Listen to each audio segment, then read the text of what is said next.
So into the 3rd of July.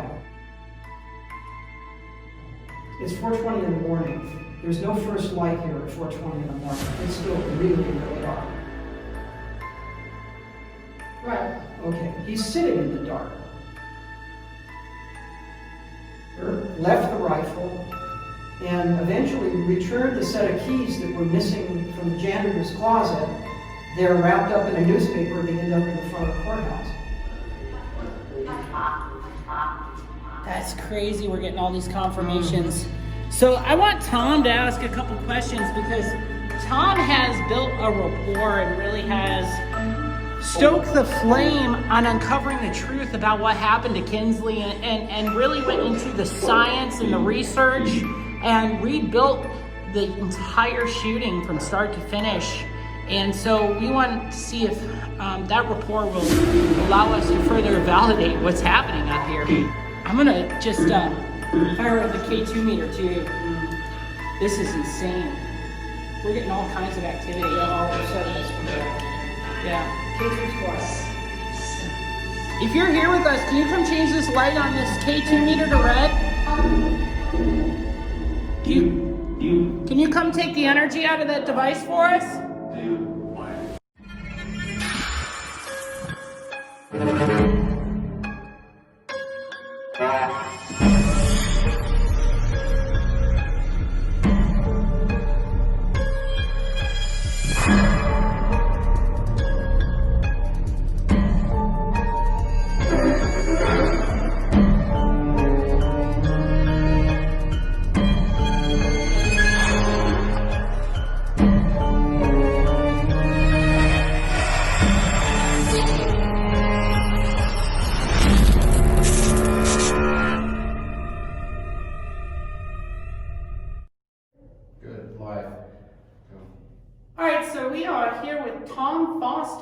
And Tom is part of the historian team here and director of different events here in Globe.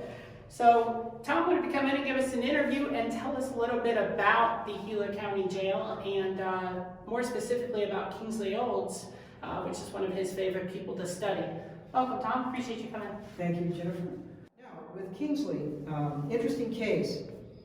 It's late June, and it's 1911.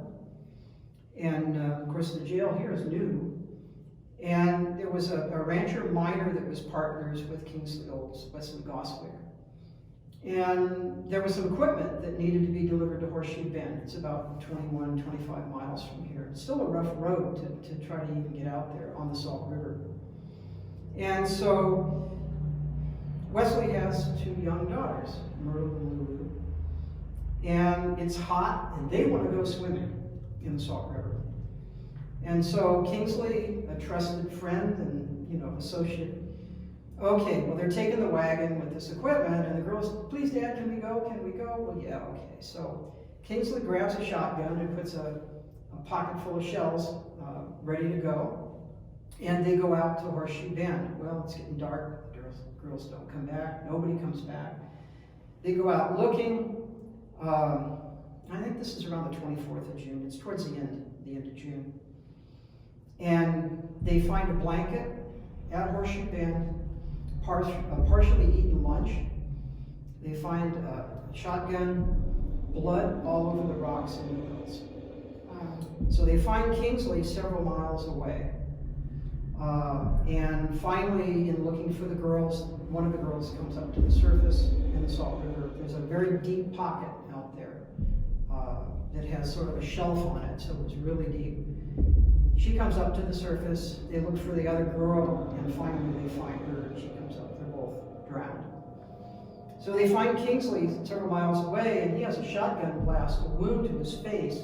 So part of his jaw's blown off, part of his tongue's gone, he can't talk, he's delirious, and he talks about coming back. He had gone and he came back and the girls were missing, and there was a Mexican or an Indian, somebody on the blanket, had the shotgun. He walked up and confronted them, they shot him, and that's all he remembers. And so that was part of the story. Well, they go back out with the sheriff and other people, and they're looking around the area, and what they're seeing is one set of footprints and one set of horse tracks, and those are actually the wagon of Kingsley and the girls. So that was like their version of DNA forensics. Yeah, you know, back in the day, they're still learning about this, and so he has a story, and they buy it, and in the newspaper it talks about the story and how they print all this stuff, and then all of a sudden he's being questioned and questioned again and questioned again. He's writing notes because you can't talk. It's summer. He's got to be miserable. It's hot. He's shot. It's really hard to attempt suicide with a shotgun at point blank range. Right. I mean, it's hard to miss. Right. So there's one element of this whole story that there's an issue with. So he finally goes, I don't care what happens to me. I did it. You know, it's my fault. And so whatever you want to do, go ahead and do. And so he's never really indicted. He's never tried for murder. He never goes into a courtroom. And so as they bring him back into town, they put him in hospital, you know, well, a lynch mob forms. And so he's going to get lynched. And so the sheriff, being the sheriff that he is, good man, I think, overall. He's got a lot of history, too. He brings him here and he hides him up here in the women's tank. Nobody can get to him. There's no way for them to get to the windows and, you know, everything else. And so there's what, 6 sets of bars between us and the front door? Yeah. So here he is. They put him on a cot. They have a nurse out in the hallway out here. She puts one light in the cell so she can look in to see what's going on. And so he's safe. And the coroner's inquest, she is giving him morphine, okay, for the pain, and he's writing notes. Well, all of a sudden he tells the nurse that the girls came and visited him here. And they basically said, you're going to be joining us real soon. Really? And you would think that if you murdered 2 people and they show up at your cell and you're trapped in here, you're going to go, get me the hell out of here. Get me out of here. He didn't. No, he didn't. He just said the girls came and they visited and we're going to be joining each other soon. And so there you go. She puts him to sleep. He's okay at about 11:20 in the evening. She checks on him. He's all right. And so the night goes on. Somebody gains access to the courthouse. And they come in through the judge's chambers into his library and into the judge's toilet. It's about 26 feet from his toilet window to ground zero here. And so he waits all night. He smokes cigarettes and cigars, and he waits in the dark. At 4:20 in the morning, you got to realize that in July, now this is July 2nd, I think it was, so into the 3rd of July. It's 4:20 in the morning. There's no first light here at 4:20 in the morning. It's still really, really dark. Right. Okay, he's sitting in the dark. So at 4:20 in the morning, he props his rifle up, you know, a 95 Winchester, a real short barrel carbine, props it up on some law books up here, and he waits. And finally at 4:20 in the morning, he takes a shot. Across the alley, through the bars, and Kingsley is sort of propped up, you know, with his, you know, leaning on the side.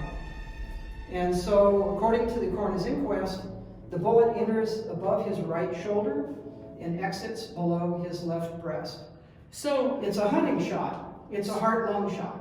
So this shot comes through a window, approximately 20 feet, through a set of bars, another window, and a second set of bars, and still manages to hit him. And still hits him. And of course, you know, 30 caliber bullet.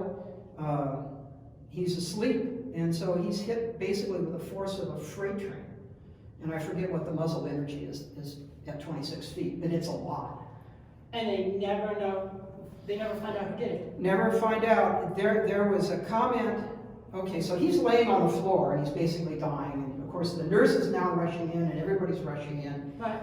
So about 4:30, 4:35 in the morning, there's a millman across the street in a bar. Just got off work. He's having a drink, you know.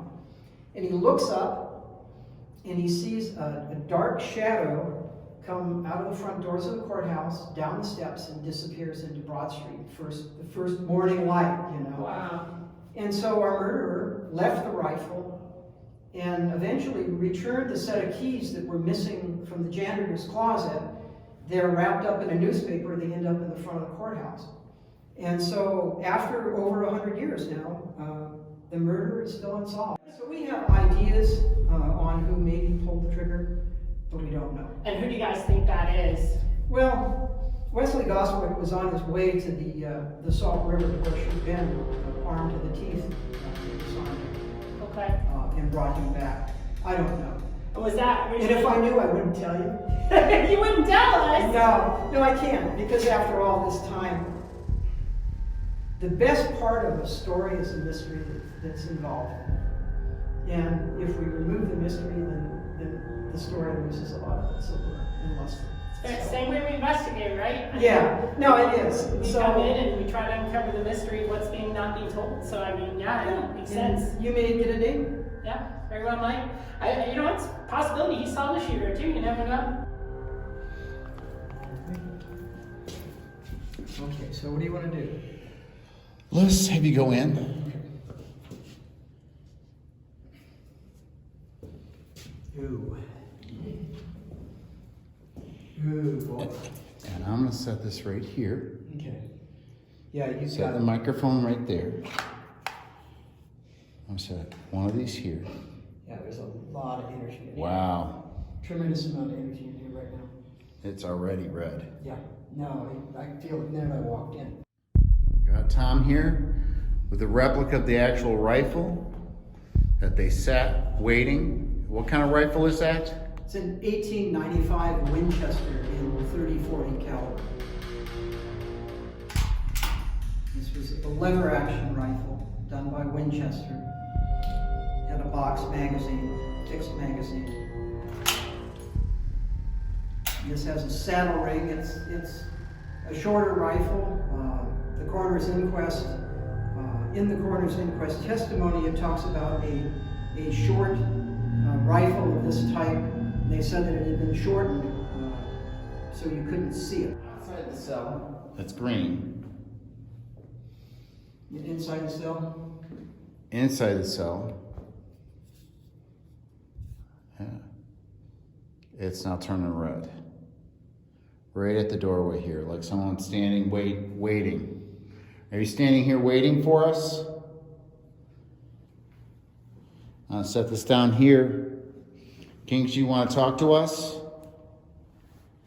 Tell us what really happened with you and the girls?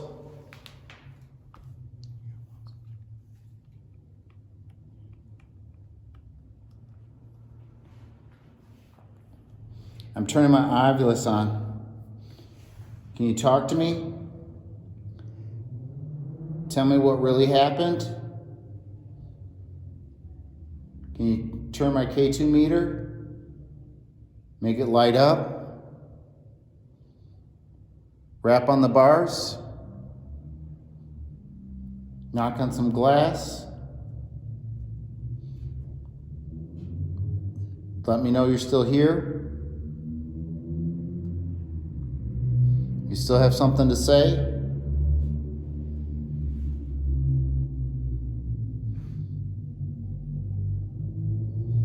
Inmate, I'm talking to you. I just came up with the word distant. Are you far away now? Are you in a better place? Are you on a different floor? Are you out of your cell?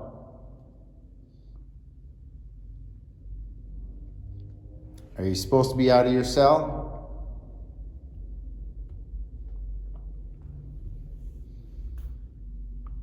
You're not getting. If I need to, I'm gonna send Jen in here. You know how she's talking to you.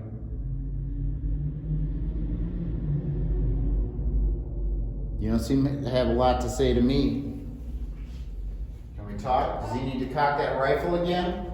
What happens if he cocks that rifle again?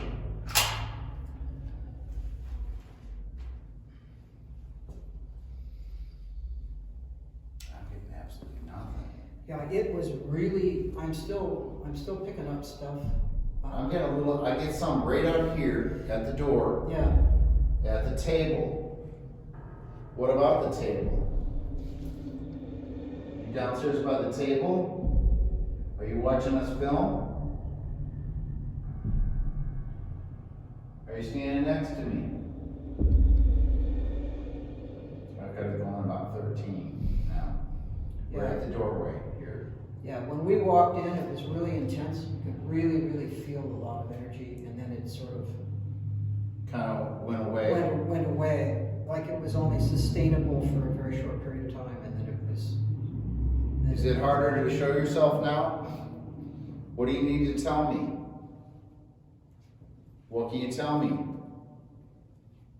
What do you need? Do you need someone to speak for you? You can speak through my ovilus. All you gotta do is say the words to it, and I can read them. I can hear what you need to say.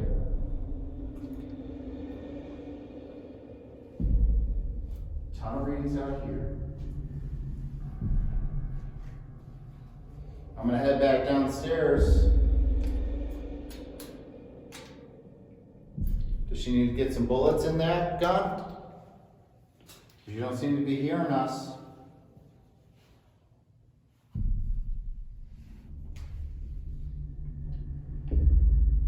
May.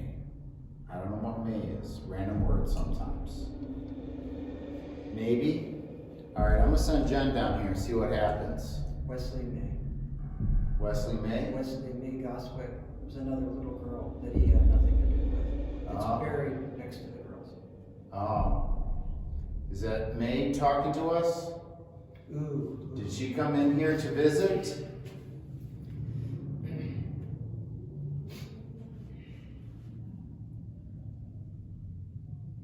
May here? Are you in the room now? Do you want to talk?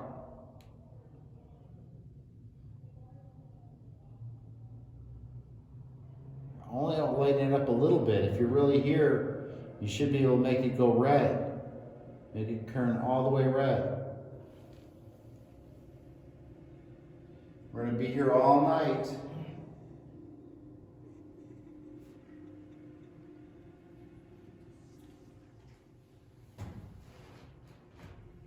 All right, May. We're going to come back, all right? I'm going to send Jen. Maybe you can talk to her. All right, y'all. So, following Stephen and Tom's investigation in Kingsley's cell with the rifle, we are headed back upstairs now with the necrophonics and bullets. So the bullets have no powder or primer, and the rifle had no bullets, just so we keep everything safe. But we're gonna see if we can make contact with Kingsley or possibly May. So on the Oculus, May came through, and we just want to see. So we're gonna do this necrophonic session. Did you just tell us to get out?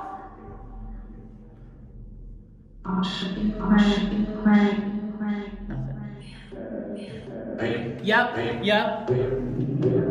Kingsley, are you telling us to get out of your cell? It just said killed. Yeah. Twice. Kingsley, were you killed here?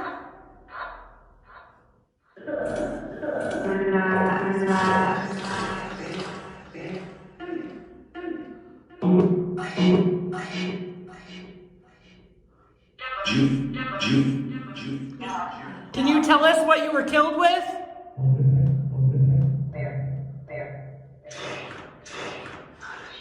Gun. Did you catch that?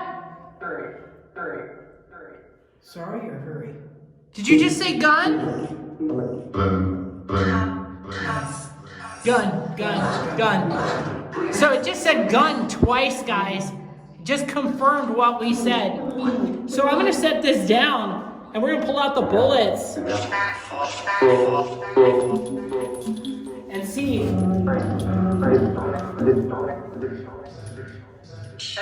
Kingsley, I have the bullets here that you were shot with.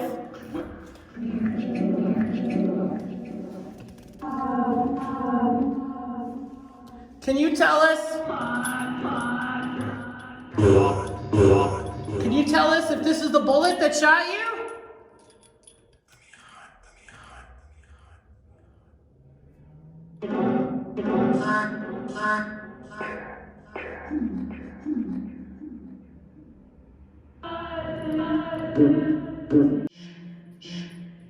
Kingsley, I know you were laying right here when you died from these bullets.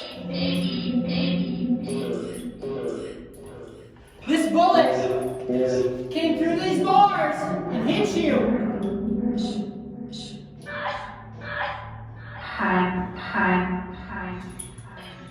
Is May here? How about the girls that visited Kingsley? Are they here? No. Hello. Yeah. Hello.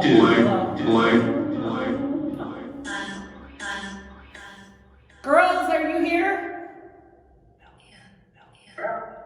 Yeah. Mm-hmm. Yeah. Did you hear that? Mm-hmm. That I heard. Can you tell us your name? May. Did you get May? Did you hear that? Mm-hmm. May. Hey, May. Can you tell me your first name?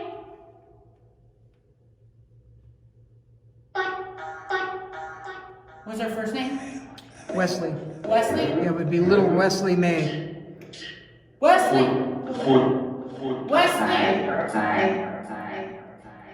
are you here with us?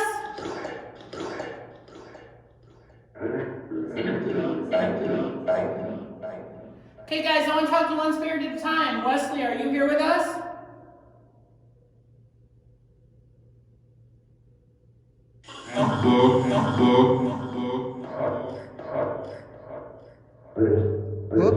Book?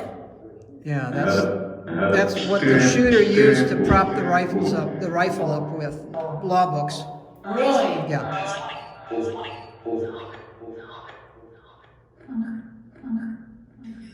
Is the mysterious shooter here?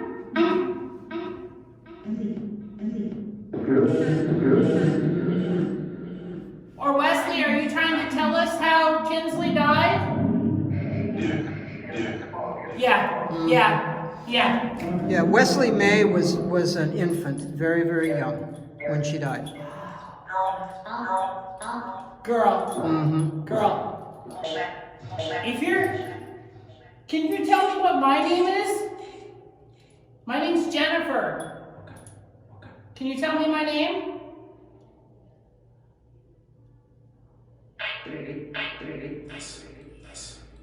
Wesley. Did you hear that? I thought I did, yeah. Holy crap, it just came through here, word for word. Wesley. So you got Wesley and May. So Wesley Goswick was the father of the girls. Okay. Wesley, are you here with us?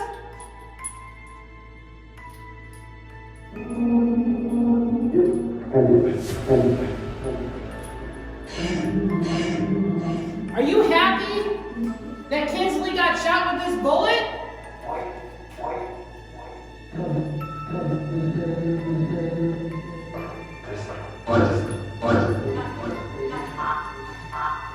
That's crazy. We're getting all these confirmations. So I want Tom to ask a couple questions because Tom has built a rapport and really has stoked the flame on uncovering the truth about what happened to Kingsley and really went into the science and the research and rebuilt the entire shooting from start to finish. And so we want to see if that rapport will allow us to further validate what's happening up here. Oh, did you hear that? Kingsley. Yeah. Just came through 3 times. That's crazy. Ooh, yeah.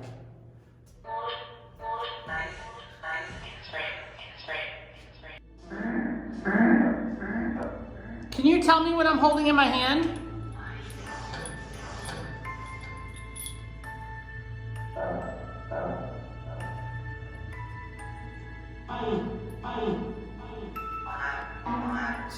Bullet. Did you hear that? Please tell me you heard that. Yeah. So you have the cartridges and the bullet. Yeah. Yeah. Again. Again, bullet, bullet, bullet. That's crazy, guys. I am literally holding the bullets and cartridges in my hand.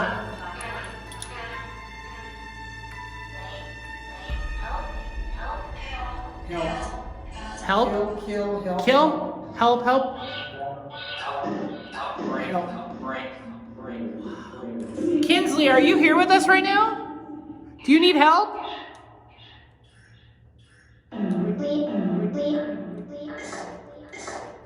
So someone... You're pulling in a female voice, a young female voice in there as well. Yeah. Well, we can try the girls again. So Myrtle or Lulu, are you here? Myrtle or Lulu Goswick? You came before. In 1911, you came and visited Kingsley in his cell.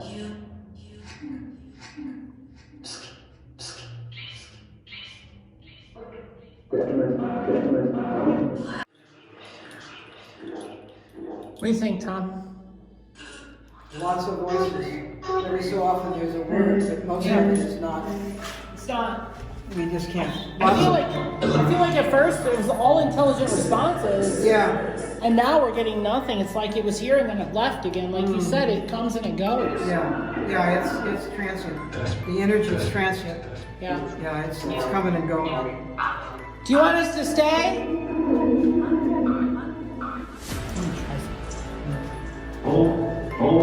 You said it's transient. Do you want us to stay?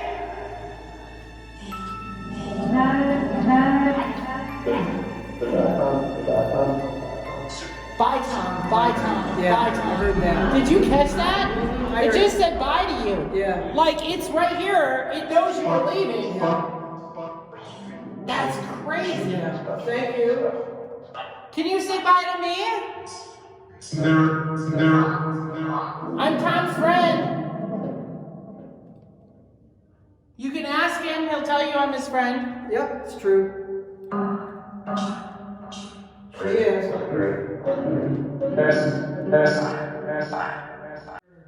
All right, guys. So we are headed back out after the Echo Box session, or the Necrophonic session with Tom, and that was just bone-chilling, incredible. The footage that we caught, the responses we got were so intelligent. I mean, it was insane. The touch of our innocence is fading.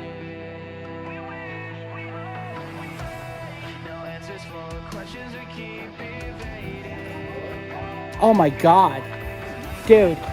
So we're like, is May here with us? And it's like, yes. And then it's like, well, what's the first name? Wesley. Swear to God.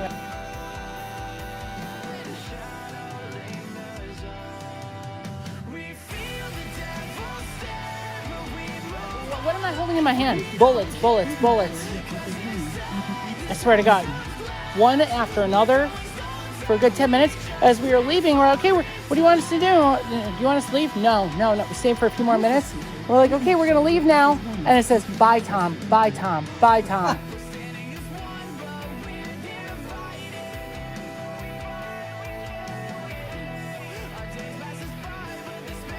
Swear to God. Yeah, you heard. Oh, Tom, I'm so happy for you. Come on, I told you. Go on.